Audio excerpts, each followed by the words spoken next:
Olá a todos, bem-vindos ao Escritório de Investigação de Mistérios. A história de hoje começa em uma pequena cidade no Brasil. No estado do Rio Grande do Sul, no extremo sul do Brasil, existe uma pequena cidade chamada Cândido Godói. À primeira vista parece uma cidade comum, mas ao entrar descobre-se que é uma peculiaridade mundialmente famosa ali. Muitos nascidos são gêmeos. A cidade tem menos de 7.000 habitantes, a maioria são descendentes de alemães. Após a guerra, eles cruzaram o mar para se estabelecer ali.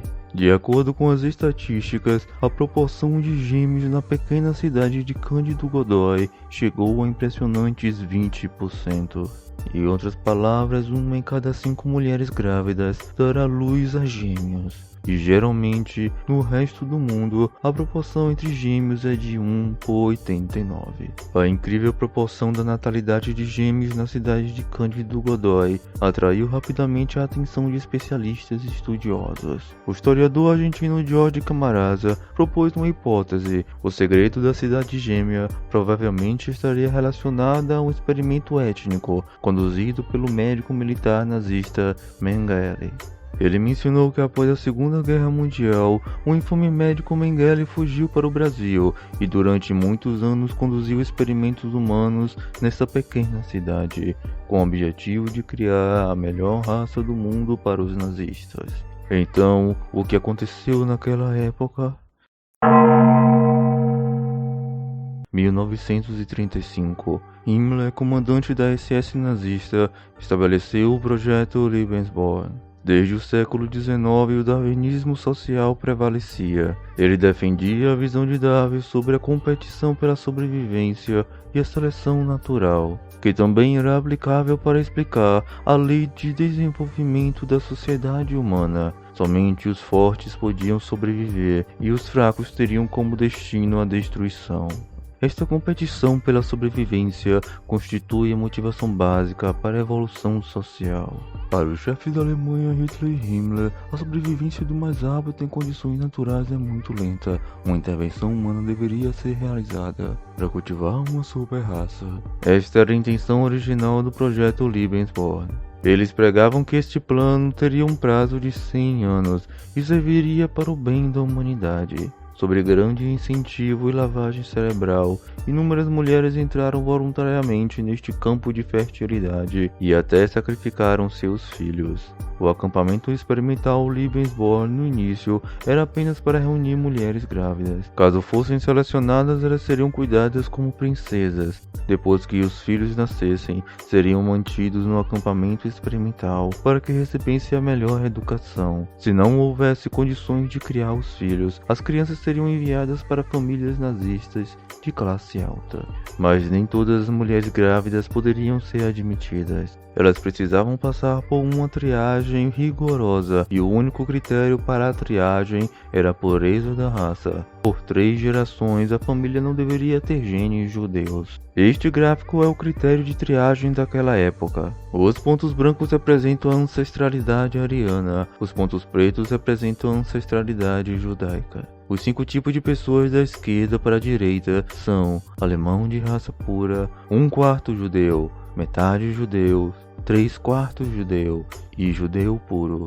Obviamente, apenas alemães de raça pura poderiam ser selecionados para o projeto Lebensborn. No entanto, a quantidade de gestantes que se inscreveram voluntariamente era muito pouca. Foi nessa época que a SS teve uma ideia, já que não alcançaram o número necessário de mulheres grávidas, então as mais nobres e puras garotas alemãs poderiam ser usadas. Em 1936, uma menina de 18 anos, Hildegard Truth, acabava de se formar. Loira e alta, tinha um par de pernas longas. Truth foi logo escolhida pela SS. Justamente quando Truth estava confusa, o líder da SS disse para ela: "Se você não sabe que trabalho deseja fazer no futuro, por que não dá à luz um filho para seu futuro líder da Alemanha? Precisamos de pessoas como você para melhorar nosso valor nacional. Olhe para seus quadris largos, indicam que você tem grande fertilidade." Por amor ao Império e a Hitler, Truth se inscreveu sem hesitar.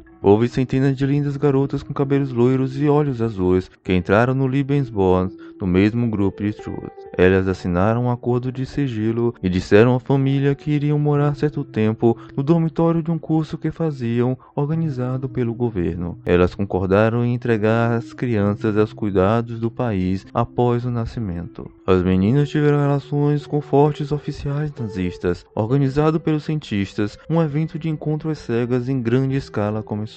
As meninas tinham uma semana para escolher seus oficiais preferidos. Após o médico determinar o dia da ovulação, as meninas e os oficiais seriam mandados para uma sala vazia e ficariam 3 noites com sua paixão pela devoção ao Império. Não importava se várias garotas diferentes se apaixonassem pelo mesmo oficial, pois os dias de ovulação delas eram diferentes. Quando as garotas fossem ovuladas com sucesso, os oficiais deixariam o acampamento e retornariam ao campo de batalha. Todos ali eram considerados porcos reprodutores. Entre 1935 e 1945, existiam 36 instituições Lebensborn em toda a Europa. Mais de 8.000 bebês arianos nasceram. A meta de Hitler era aumentar esse número para 120 milhões até 1980. Obviamente, a velocidade de nascimento no plano Lebensborn não podia acompanhar as ambições dos nazistas alemães. Quando a SS chegava em algum lugar, selecionavam filhos de arianos que atendiam às suas necessidades e os tiravam de suas mães. Por um tempo, loiras tinham um destino marcado na Europa. De acordo com estatísticas incompletas, 250.000 crianças foram sequestradas pelos alemães e apenas uma pequena parte sobreviveu. A história ainda não acabou. Para acelerar a produção de bebês arianos, Mengele, o médico militar conhecido como Anjo da Morte, realizou um experimento com gêmeos baseado no projeto Lebensborn. Definitivamente seria mais eficiente dar luz a 2 ao mesmo tempo do que apenas a 1.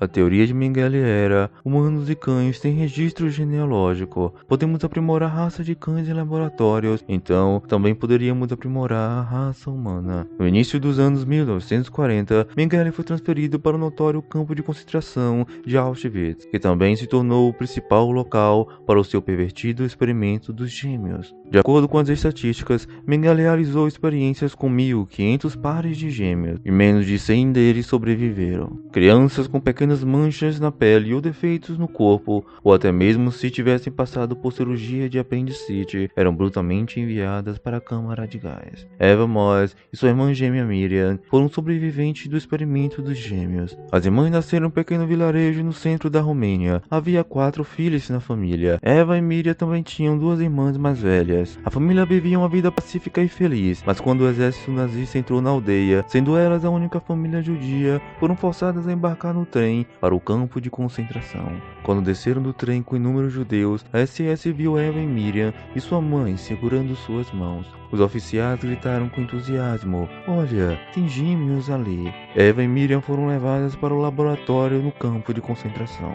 O experimento genético de gêmeos conduzido por Mengele era para compreender as semelhanças e diferenças na genética de gêmeos e estudar como aumentar a possibilidade da natalidade de gêmeos por meio artificiais. Eva mais tarde lembrou que durante os dias no laboratório, ela e Miriam eram levadas para uma sala vazia todas as segundas, quartas e sextas. Sem roupa, Mengele entrava com seu assistente para verificar e estudá-las. Cada parte do seu corpo, cada centímetro semelhante e diferenças na pele eram registrados. Cada processo podia durar até 8 horas. Todas as terças, quintas e sábados, elas seriam enviadas ao laboratório para exames de sangue e muitas injeções. Ela desmaiou mais de uma vez de tanto sangue ter sido retirado do seu corpo. Certa vez, depois de receber uma injeção de drogas, seus membros ficaram inchados, seu corpo coberto por um grande eczema, além de uma febre alta persistente. Em desespero, Eva foi enviada para o hospital do campo de concentração. O médico examinou Eva e disse: "Que pena, ela é tão pequena, talvez não sobreviva mais de 2 semanas." Naquela época, havia apenas uma coisa na mente de Eva, de que ela não poderia morrer ali. Ela precisava ver sua irmã gêmea novamente para viver com ela. A febre cedeu após 2 semanas. Eva sobreviveu milagrosamente. Comparadas com outras pessoas, Eva e Miriam eram uma dupla de sorte no experimento dos gêmeos de Mengele. pois ao menos elas sobreviveram. 1945, a Segunda Guerra Mundial acabava. Menos de 100 pares de gêmeos deixados no laboratório, trêmulos, saíram pela porta e descobriram que o exército alemão havia desaparecido. Eva e Miriam foram resgatadas pelo exército soviético e depois mudaram-se para Israel. Em 1960, Eva se casou com um americano. Em seguida, mudou-se para os Estados Unidos. Sua irmã gêmea Miriam ficou em Israel e lá se casou. Quando Miriam deu à luz ao seu primeiro filho, sofreu uma infecção renal. Não houve antibiótico que funcionasse. 1963, quando Miriam estava grávida de seu segundo filho, seu rim sofreu uma infecção grave novamente. Quando o médico examinou, descobriu que os rins eram do mesmo tamanho de um adolescente. Em outras palavras, desde o experimento humano no campo de concentração, os rins de Miriam pararam de se desenvolver. Depois de dar à luz ao terceiro filho, os rins de Miriam pararam de funcionar completamente. Eva doou um de seus rins para Miriam sem hesitar. Ela disse: "Eu tenho 2 rins, mas só tenho uma irmã." Essa decisão não era difícil para mim. Mesmo depois de receber um transplante de rim, alguns anos depois, Miriam sofreu de falência múltipla de órgãos e só podia viver sustentada por medicamentos. Seu médico queria encontrar os documentos dos experimentos realizados no campo de concentração naquela época e descobrir nos documentos que droga fora injetada em Miriam, mas esses documentos desapareceram há muito tempo. Junho de 1993, Miriam faleceu. Depois disso, Eva se dedicou a encontrar sobreviventes de outros experimentos de gêmeos e a dar palestra em todo o mundo. Foi ela também que nos contou sobre essa história sombria. Julho de 2009, Eva faleceu com 85 anos. Então, o que aconteceu com as crianças arianas da super-raça que foram selecionadas no projeto Lebensborn no início do programa experimental?